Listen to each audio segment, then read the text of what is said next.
To be continue. ठीक है, next question है 6 नंबर हमारा। मैंने डायग्राम ड्रॉ कर लिया पहले से, तो हमारा टाइम वेस्ट ना हो। ये डायग्राम हमारा ए बी और सी। बी सबसे पहले यहां से बी स्टार्ट हो रहा है, ये वाला बी है। ओके, मेरे पास ग्राफ नहीं है इसलिए आपको ये पूरा का पूरा पोर्शन ग्राफ में कन्वर्ट कर लिखना पड़ेगा। आपके पास दो ऑप्शन है, क्या आप ग्राफ बुक लिख सकते हैं, ओके, या फिर आप पेज ले सकते हैं ग्राफ वाले, जो आप नोटबुक में, फिजिक्स के नोटबुक में आप फेविकोल से मतलब किसी भी चिपका सकते हैं। ठीक है, ओके।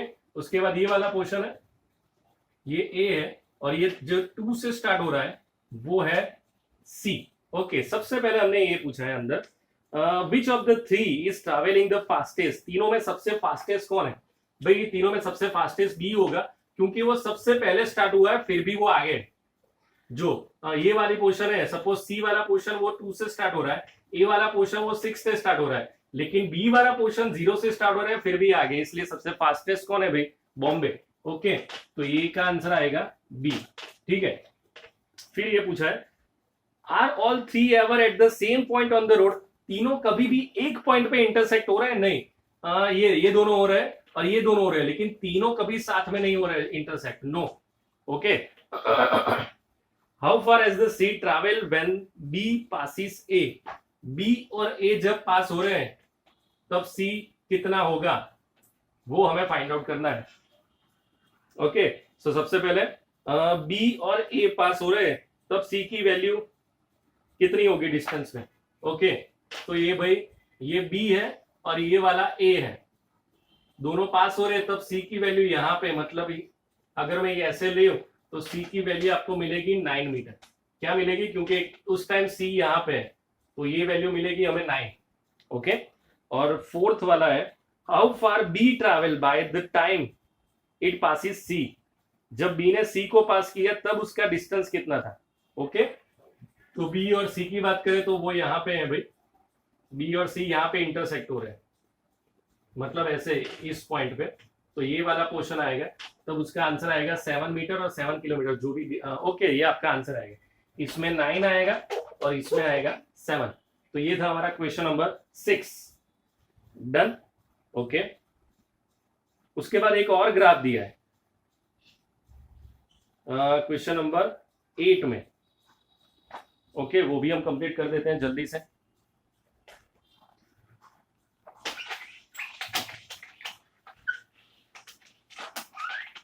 तो आज हमारा चैप्टर तो हो ही जाएगा। अगर बाय चांस कोई क्वेश्चन बाकी रह गया है मुझसे, अगर गलती से मिस्टेक हो गई है, तो आप लोग बोल देना मुझे कि सर ये वाला क्वेश्चन बाकी है, तो हम वो कर देंगे। ठीक है, तो सबसे पहले अभी नेक्स्ट क्वेश्चन,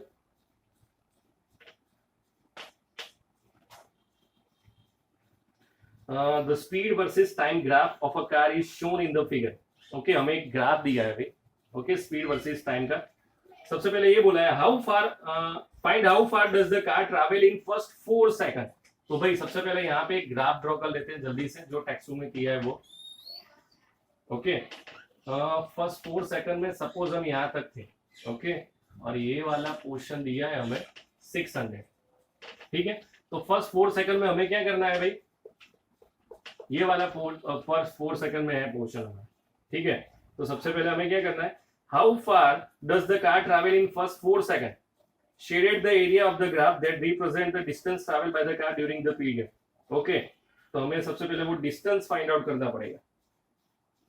तो ये ग्राफ है हमारा स्पीड वर्सेस टाइम का, वेलोसिटी वर्सेस टाइम का ग्राफ है। ओके, तो हमें उसमें क्या फाइंड आउट करना है, डिस्टेंस फाइंड आउट करना है। डन। तो कैसे कर सकते हैं हमें, एनी गेसेस?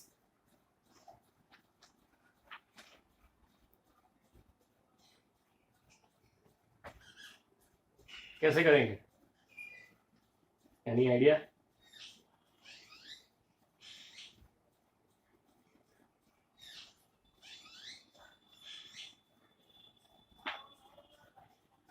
सपोज में एरिया की फॉर्मूला है, वो टॉपिक था हमारा जो आपको याद हो तो, वो 3 इक्वेशन हमने डिराइव की थी, उसके लिए हमने डायग्राम भी ड्रॉ किया था, और उसमें हम एरिया फाइंड आउट कर रहे थे डिस्टेंस के लिए।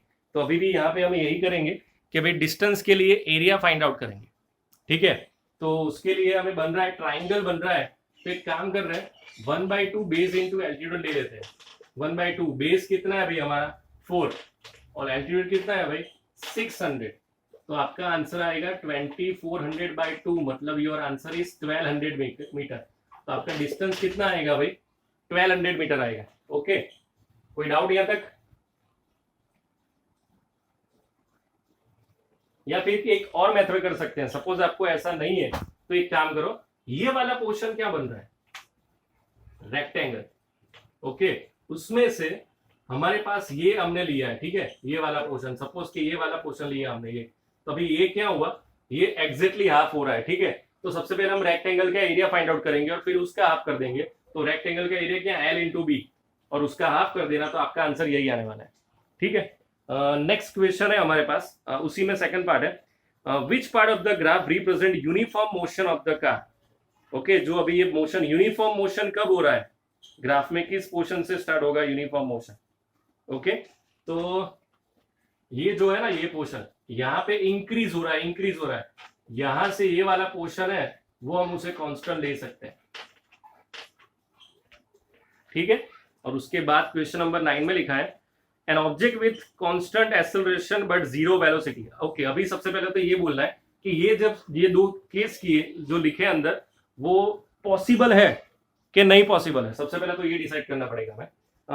An object with constant acceleration but zero velocity, it is possible, yes it is possible. अगर आप किसी भी ऑब्जेक्ट को अपर डायरेक्शन में थ्रो कर रहे हैं, सपोज मैंने यहां से इसको अपर डायरेक्शन में थ्रो किया, वो यहां तक पहुंचा, ओके, फिर वहां से नीचे आ रहा है, तो इस पॉइंट पे उसकी वेलोसिटी क्या 0, लेकिन उसका एक्सेलरेशन क्या 9.8 gravitation acceleration. So it is possible, first case is possible, an object with constant acceleration but zero velocity. Okay, when we throw in vertically upward direction, your answer when we throw in vertically upward direction। okay, दूसरा है an object moving in a certain direction with a constant acceleration in perpendicular direction, it is not possible। okay, तो second में answer क्या आएगा no. तो एक चीज याद रखना, तो ये थे हमारे एक्सरसाइज के न्यूमेरिकल।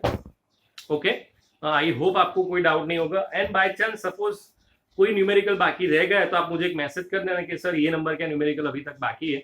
ओके, तो बहुत जल्दी हम मिल रहे हैं इसके बाद, ठीक है, सी यू।